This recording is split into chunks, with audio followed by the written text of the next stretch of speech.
about how to live a healthier life. Fantastic. Brilliant. Well, okay, well, welcome. And today, I think it's worth just saying before we start that we've got a few questions that have come in.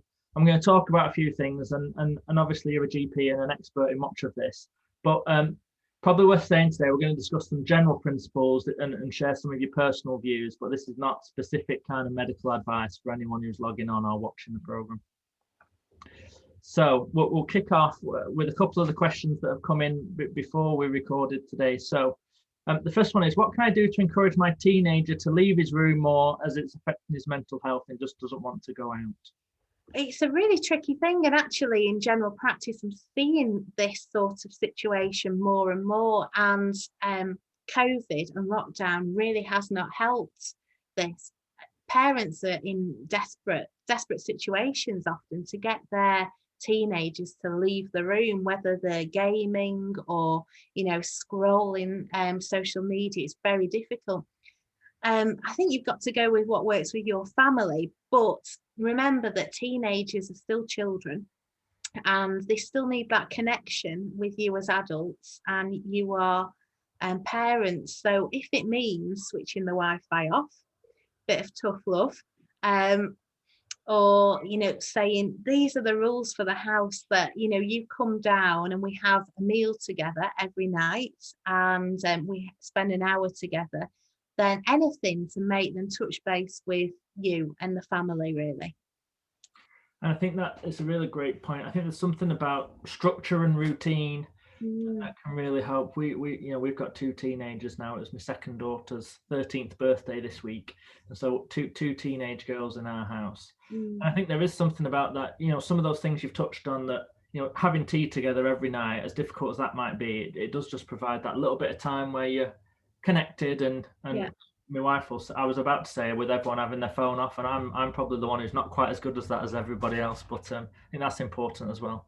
Yeah, so connecting, having that family time, and at the weekend making family time a priority, really, not all going off doing your separate things, even though we can't at the moment due to COVID, but making sure that you all come back together because you are the family unit. Yeah, lovely. I mean, I think one of the other things that's been really impacted by COVID, and this is one of our next questions, is levels of anxiety in children and young people. I mean, have you got any tips for managing anxiety if people have got children who are really struggling with? Yeah, well, I mean, actually, one of my children has really struggled with anxiety through lockdown, and just generally high levels of anxiety about different sorts of things.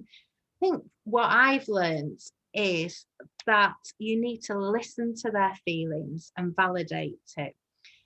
One thing that's easy to do as a parent is hear them saying, for example, I'm worried about school, and you just say, it'll be fine.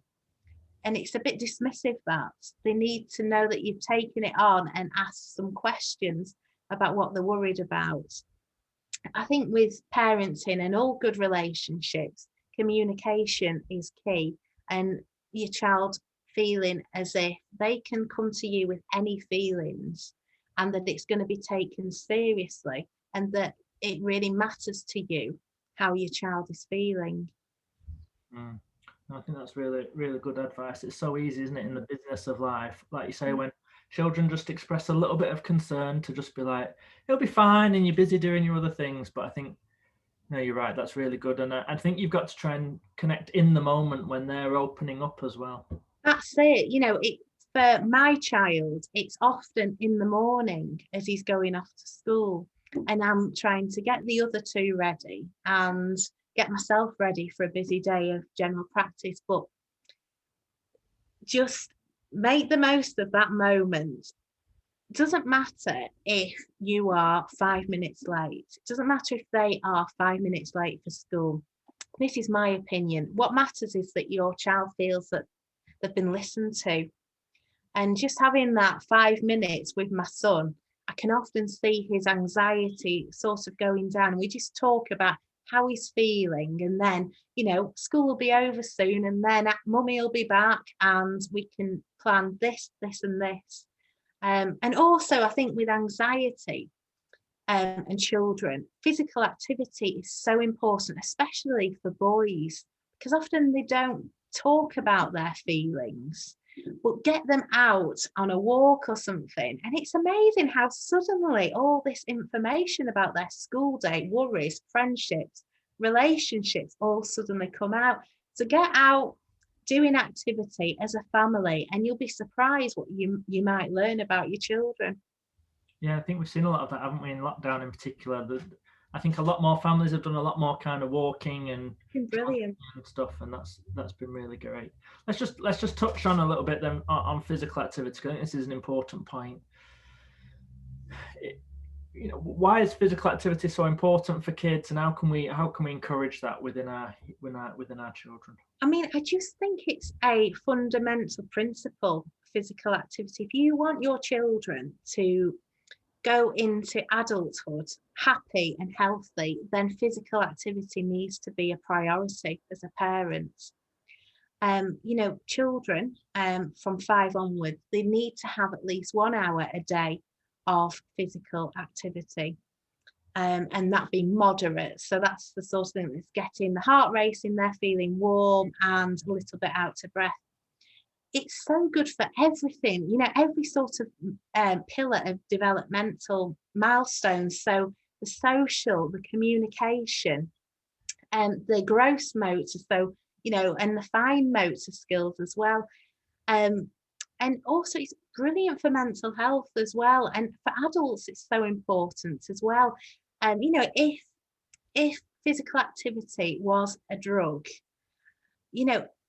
it would be plastered on every single medical journal, like, prescribe this drug, but it's free, it's accessible, and it really does improve people's health, and we should be starting it right, as a good habit for young children. And they need to see the parents doing it as well, physical activity. So this was something I wanted to ask you about, because I think particularly within perhaps English culture or British culture, we do a lot of taking our kids to sports clubs and activities, and I think that, and there's lots of good in that. But what are the advantages, if there are any, of actually doing sports and physical activity with your children as a parent, as opposed to just taking them somewhere else to do physical activity? Is there any upsides to that? Well, I think it's really important to realise, as a parent, you are one of your child's biggest role models.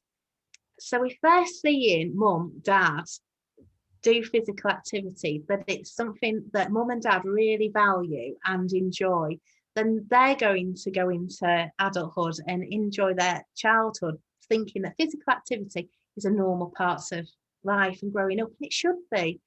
And doing things together as a family, it improves the bonds, between you. Like I touched on before, the stuff that my boys tell me when we're out on a bike ride or, going for a run, it's incredible, which I wouldn't have got if we were just sat down at home watching TV.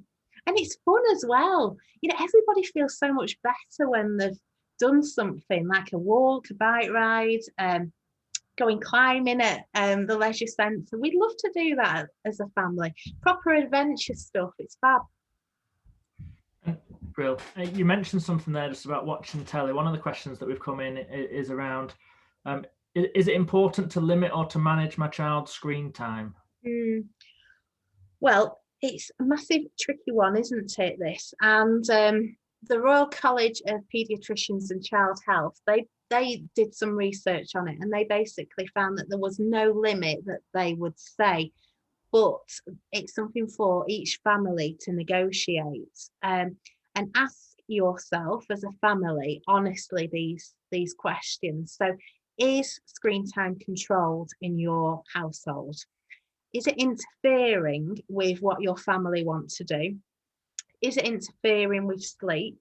And can you control your snacking when you're doing things screen time? And if you can answer them and you're happy with the answer, then you're probably doing okay with screen time. If you're not happy about some of the answers to that and you've answered them honestly, then it's time to sort of tweak it. I know screen time during lockdown has just soared, hasn't it? Because the students, the pupils, the children have been asked to do a lot of their schoolwork on the screens, and then often that's how they want to unwind as well. So screen time has soared. There is some good things to playing on computer games and things like that. The fine motor skills. I mean, I'm not really into computer games, to be honest. So, but logistics and things like that. But you need to realise that it can affect other aspects of development. So we know that screen time in young children, particularly preschoolers, a lot of screen time can affect their social skills, communication, speech and language. So be careful with that age group, because we know that there's lots of evidence. But older children, that's what the Royal College of Paediatricians are advising, asking those questions. Brilliant, thanks Emma, that's great advice. Okay, we're gonna pause with the questions there to do our feature, our overrated and underrated feature. Now I should say this is a bit of fun, and we've done this 2 or 3 times already, but there'll be some, it'll be interesting to see your views. So I'll just echo my caveat from the beginning, I suppose, that in particular this is Emma. We're putting her on the spot on some controversial topics perhaps, and she's going to give us her view as a bit of fun. My personal view. Your personal view, yeah. Eek. Okay, so I'm just going to share my screen, and hopefully this will come up okay. Can you see that now? Yeah. Okay, so this is our overrated and underrated. So the first one, Calpol, overrated or underrated? Well, I think you can get the generic paracetamol in the shops, can't you, at Tesco? I never buy Calpol. I always go for the cheapest paracetamol brand. So Calpol, overrated. Okay, love it. A balanced diet for young people, overrated or underrated? I think it's completely, well, a balanced diet, it's another fundamental pillar, really. So you've got to think about, you put quality into your body, you're going to get quality out. If you're going to, eat a load of rubbish, you're going to feel sluggish, tired. You're not going to be the best you. So, yeah. Okay. Computer games and screen time. We've touched on this, but for you personally, underrated or overrated? I hate it. Okay. So room 101. Okay, room 101. I like that. It doesn't even get a rating at all. You're just not having it. No, I'm not having it. Okay. Meditating or quiet time for our children, overrated or underrated? For me personally, I think it's a bit overrated. Okay. Do you want to give us a why you think it's a bit overrated? Well, for me and my family, it would not work. If we've got the time that we're going to have some quiet time, I'd rather say, right, come on, let's go and walk the dog. Let's go and, go on our bikes. It's about how you use your time. And, when you're a busy person, a busy family, I'd rather be out doing something adventurous than sitting in a dark room. But I know that it works for a lot of people, so I'm not dismissing it. This is my own personal opinion. Cool. Time out or the naughty step, overrated or underrated? Because we see this a lot, don't we, on telly and those TV programs and stuff about parenting. And this is not a lock, stock and barrel telling everyone what to do, but we just want your view. Overrated. Okay.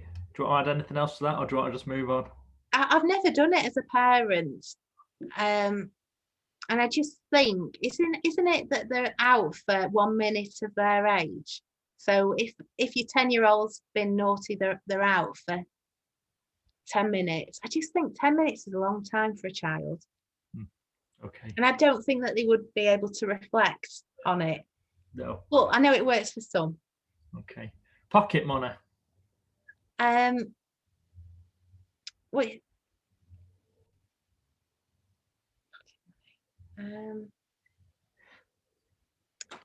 Underrated, maybe. Bribery is good. Okay. So we've had this debate in our house. in terms of pocket money, because I'm an accountant by trade. So I really like the idea of children having a small amount of money that's theirs to manage. Are you going to save it? Are you going to spend it? But my wife, on the other hand, is of the view of you don't give them money for free. They've got to work for it. Or in fact, Robin's view is probably we shouldn't really be giving the kids money for anything. But so everyone's got a different opinion. But interesting. Okay, keeping a diary for children or potentially teenagers. I think that's underrated. I think, if your child wants to keep a diary and likes writing, then I think that's a great thing for them to do. Reflect on how they're feeling, how the day's gone. Yeah. So maybe, we should encourage it more. I agree. Household chores. I think it's essential. They're part of the family. They need to take part in the chores. I personally agree. Okay, that's it. That's our underrated and overrated. Lovely. Any of them you want to offer any more comments on before we move back to questions from people? No, can't think of any. I think I'm on the verge of GMC dismissal with some of that. Let's leave it then. Yeah. Okay. Next question then coming through. This one, we've touched on physical activity and we've touched on diet. There's one here that's my child's struggling with being a bit overweight and keeping control of their eating. Is there any advice around helping to kind of get control of that overeating? It's a really tricky one, isn't it? When you notice that your child is overweight, you don't want to mention it to the child. Really, really tricky situation. I suppose make sure that you are in control of what your child's eating and educate them. Go through recipe books and try and get them involved. And I don't think that children should be calorie counting. I think that sets up bad habits for adulthood, but just so that they're able to make sensible decisions. I think with children, snacking is a big thing for them. They get home from school and they want to have a snack. Well, have a big bowl of fruit salad ready, or something really healthy and low calorie that's going to fill them up ready for the tea. And don't get into the habit of having supper after tea and things like that. So if you are really concerned though about your child being overweight, then you could speak to the school nurse or you could speak to a GP about it and we could assess it. But I think the main thing is to be aware that you should be in control of what your child's eating and to get them educated about healthy eating. And also, once again, physical activity. We know that with childhood obesity, increasing physical activity is a brilliant way of getting them healthier and reducing their weight. Well, thank you. We've got a few minutes left. If anyone's got any questions they want to ask who's watching live now, we've got quite a few people watching, then by all means pop your questions in the chat. And we've got another one here that came in earlier. This one's a bit of a generic one perhaps, but are there any symptoms that I should be looking out for that would suggest my child's perhaps more seriously unwell? And I know that's a very broad question. Things that I would really worry about and that I ask often when I'm doing telephone triage is, what is your child doing now? If a parent says, well, they're on the couch and they're sort of going on and off to sleep, then I'm worried. If the parent says, well, they're playing or they're watching Bing Bunny, I'm less concerned. Other things would be a temperature that you just can't reduce. A rash, when I'm talking about a rash, that specific meningitis rash, the one that when you press on it, it's still there. We call it non-blanching. That is a massive warning sign. If you notice that their breathing is off, so either they're trying to work harder, that you're noticing that this part of the neck's going in, or that you can see that they're really working the abdomen to take massive deep breaths, and that's a warning sign.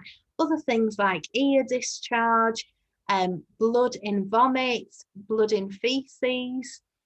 It's quite a generic thing, but I always ask about eating and drinking and wet nappies. Have they passed urine? You know, if a child hasn't passed a decent amount of urine in 24 hours, I'm concerned.